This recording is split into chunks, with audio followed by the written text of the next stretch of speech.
Podem se assentar, em nome de Jesus.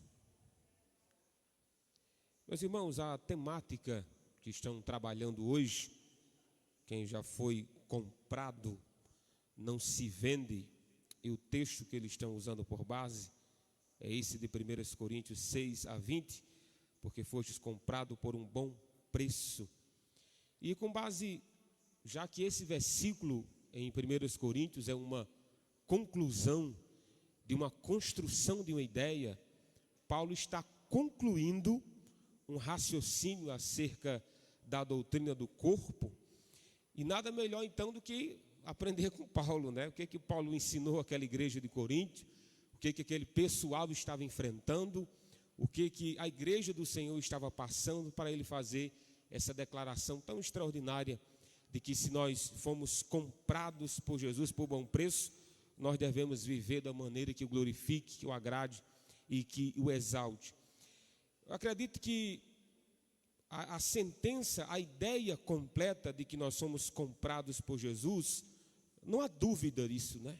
Todos sabemos que isso representa uma redenção, de que esse preço foi pago em sua totalidade, de que Cristo na cruz de Calvário tomou todo o cálice da ira de Deus. Não existe uma gota da ira esperada por aqueles que creem em Cristo.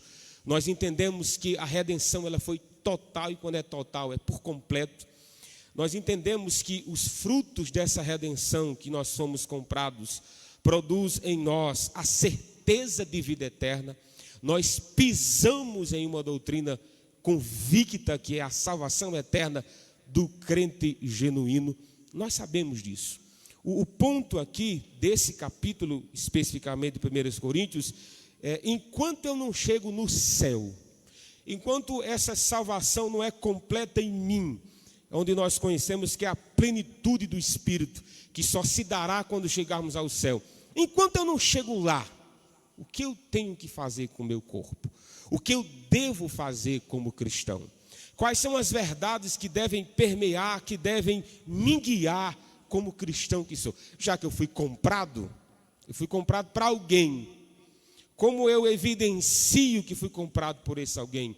O que eu tenho que evitar, que evidencie diante de todos que me rodeiam, e principalmente do meu próprio coração, o que eu tenho que evitar, que prova que eu fui comprado por um bom preço, que eu fui comprado pelo nosso Senhor e Salvador Jesus Cristo.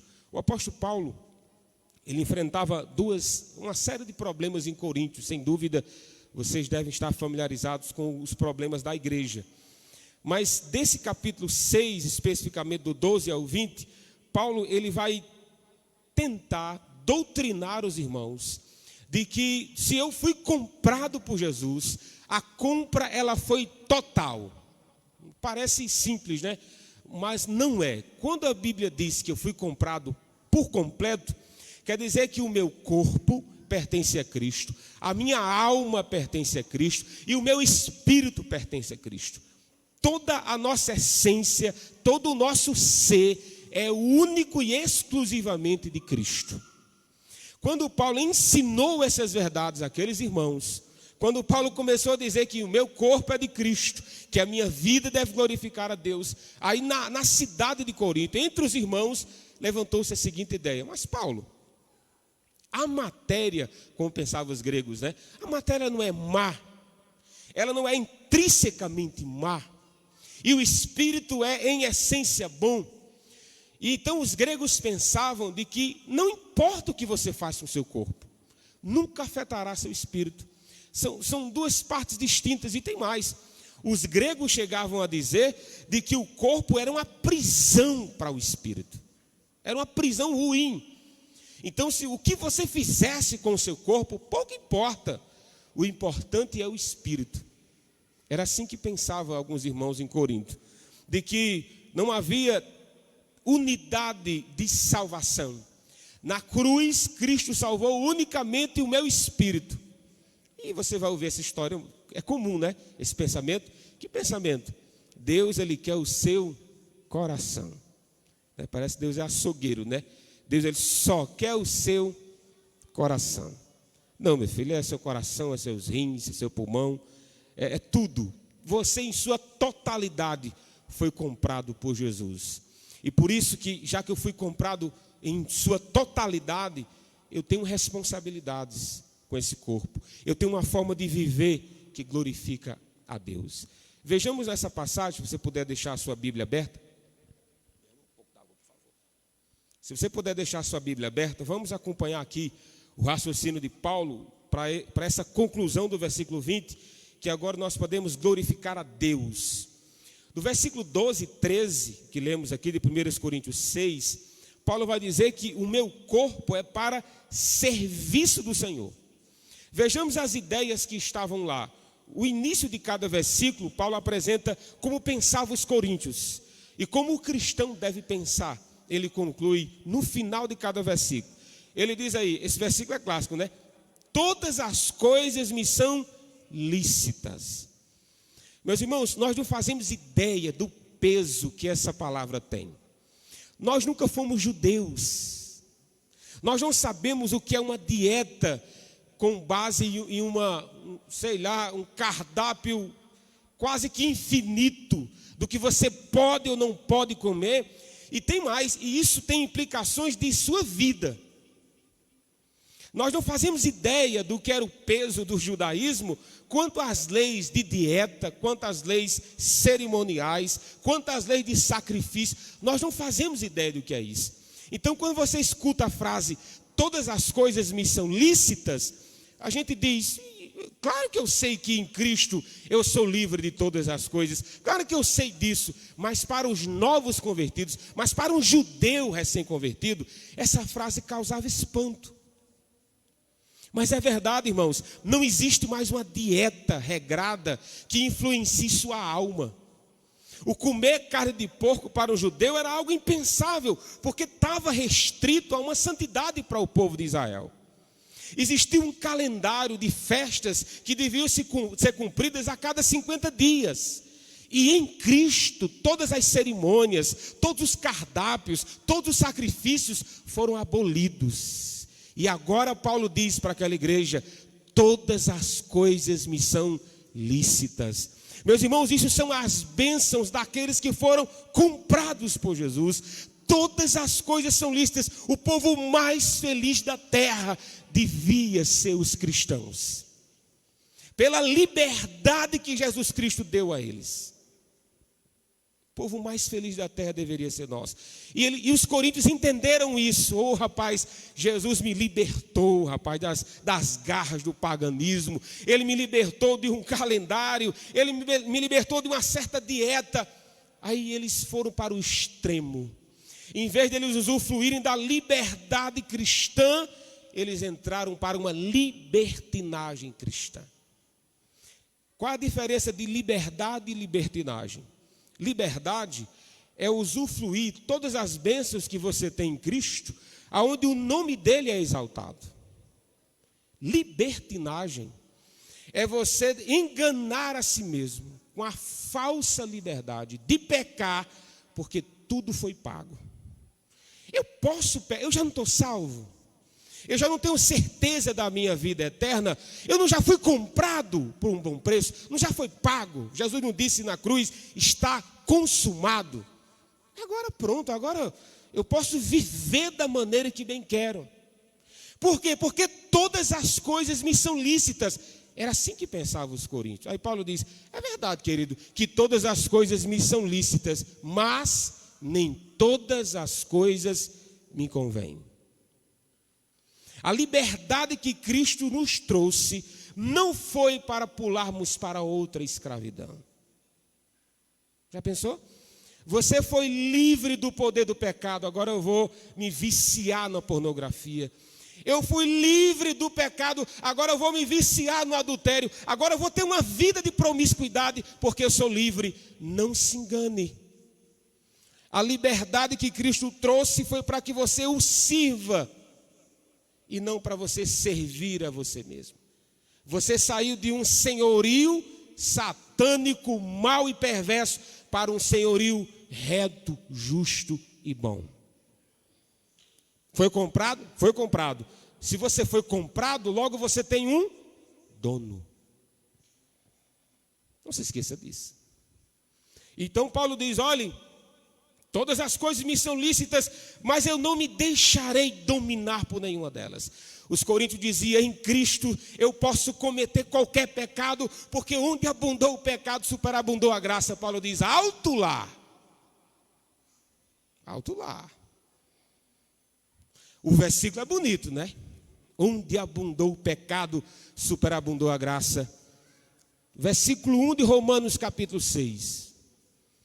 Permaneceremos no pecado para que a graça seja mais abundante? O que está aí no versículo 1 de Romanos 6? Paulo diz, definitivamente não. Como nós permaneceremos no pecado se fomos libertos da escravidão do pecado?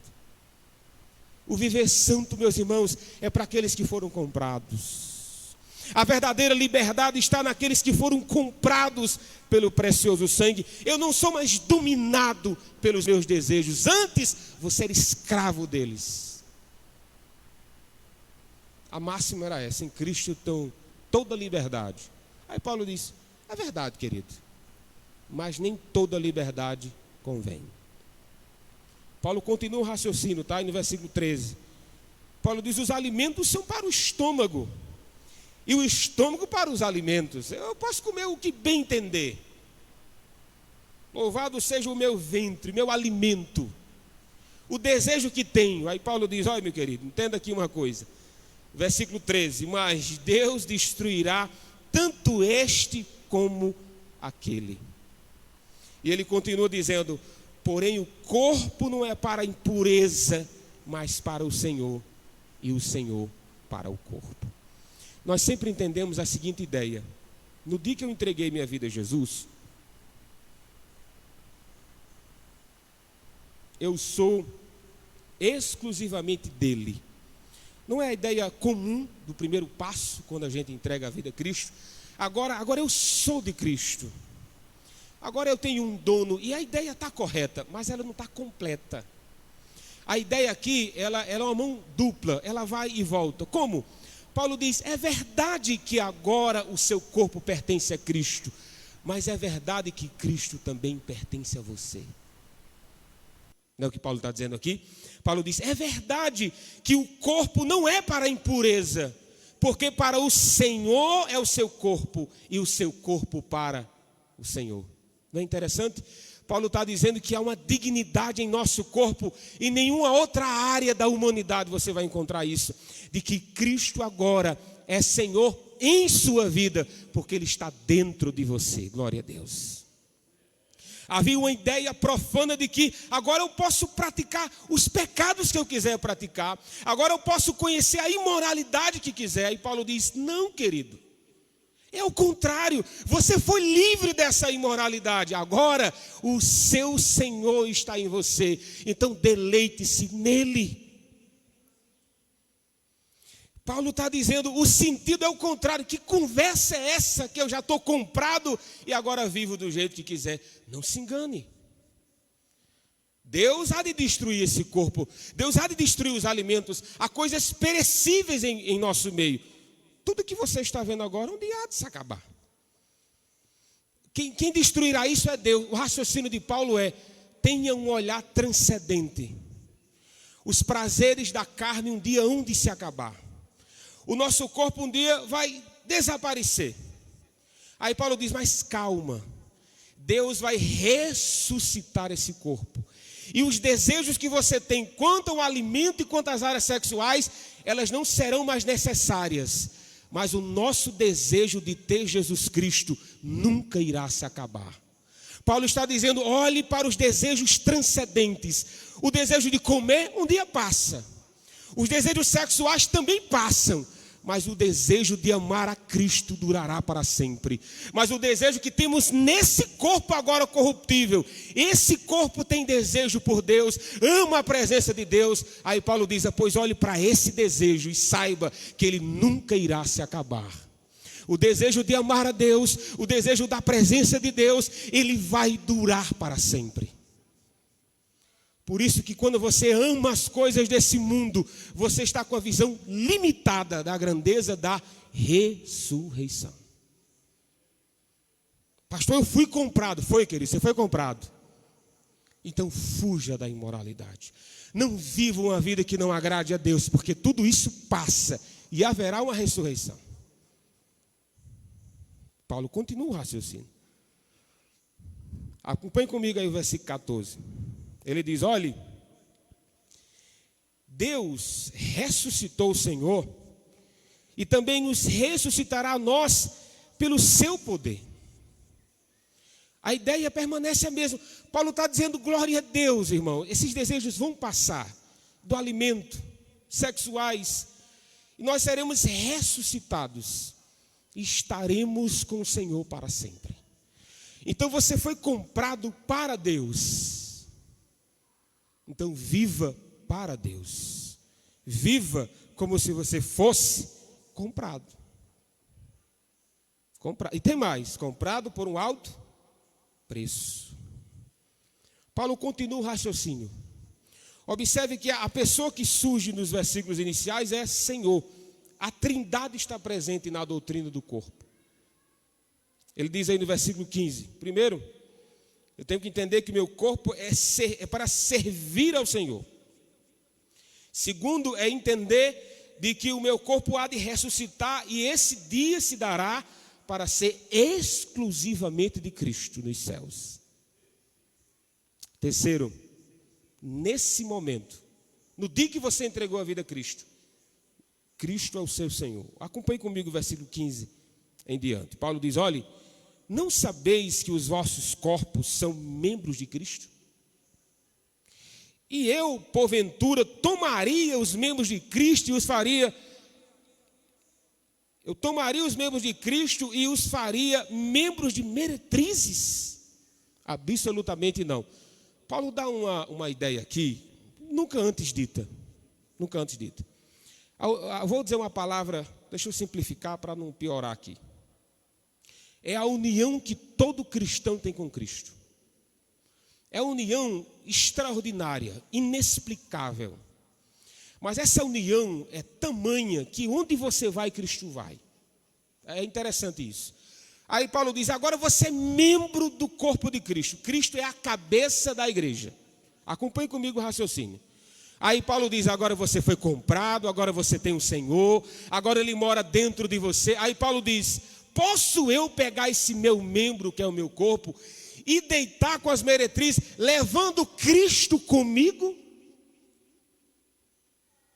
Sabe aquela musicazinha, na tela da TV, no meio desse povo, a gente vai se ver? Na Globo. O que está passando nesse momento? Uma mulher seminua. Não é? Você tem controle sobre aquilo. De início. Primeiro olhar não é pecado não, mas ficar no primeiro olhar é. A teologia de Paulo de santidade é essa. Se você se diz cristão e tenta praticar os pecados de imoralidade, é você levar Cristo com você. Aí Paulo está dizendo, não, então absolutamente não. Se eu fui comprado, se eu sou morada de Jesus Cristo, absolutamente não fazer isso. Aí Paulo diz, então se você não faz isso, entenda. Aí ele diz no versículo 16, ou não sabeis que o homem que se deita com a prostituta forma o corpo com ela? Porque como se diz, serão os dois uma só carne. Escuta aqui, jovens, vocês, homem, mulher solteira. Toda santidade que você tem agora como solteira é para a glória de Deus. Se o seu namorado não entende isso, se ele não entende de que enquanto você é solteira, toda prática que você possa ter na área sexual é pecaminosa. Lembrando, irmãos, que pecado é justamente isso. Pecado é você fazer o que devia ser certo de maneira errada. Por isso que a palavra original de pecado é errar o alvo. Exemplo, a sexualidade ela é natural. Deus fez você com ela, para que você usufruísse dela no matrimônio. E todo prazer que você tem no ato sexual, é lembrarmos de que o prazer que sentiremos no céu será infinitamente maior. Isso é a santidade do casamento. Aí, mas o que a prostituição faz com essa santidade? Ela fere essa santidade, ela macula essa santidade. Aí Paulo diz: se você foi comprado e se deita com a meretriz e ainda diz que é cristão, tem algo errado com a sua concepção de corpo, porque o meu corpo é para a glória de Deus. Pastor, mas meu namorado, ele quer conhecer partes que ele ainda não conhece. Case com seu namorado e a coisa está permitida. Preste atenção, meu querido, você é santa, minha irmã. Você tem um dono, tem um viver que glorifica o seu Deus. Preste atenção que o preço que foi pago foi alto. Foi o próprio Deus encarnado e habitou entre nós. E vimos a sua glória como a glória do unigênito do Pai. Se o amor que você tem a Deus não freia quanto um namoro santo, acabe com esse namoro. Porque o seu corpo é santo, minha irmã. O seu corpo é santo, meu irmão. Pastor, meu namorado quer ter intimidade comigo. Você está levando Cristo a essa intimidade e ele não vai participar disso. Preste atenção, querido, que com a carne não se brinca. O forte é o que corre. O corajoso é o que diz não. Por que tudo isso? Porque você foi comprado. Você tem um viver para a glória de Deus. Nunca o corpo foi tão atacado como nessa geração.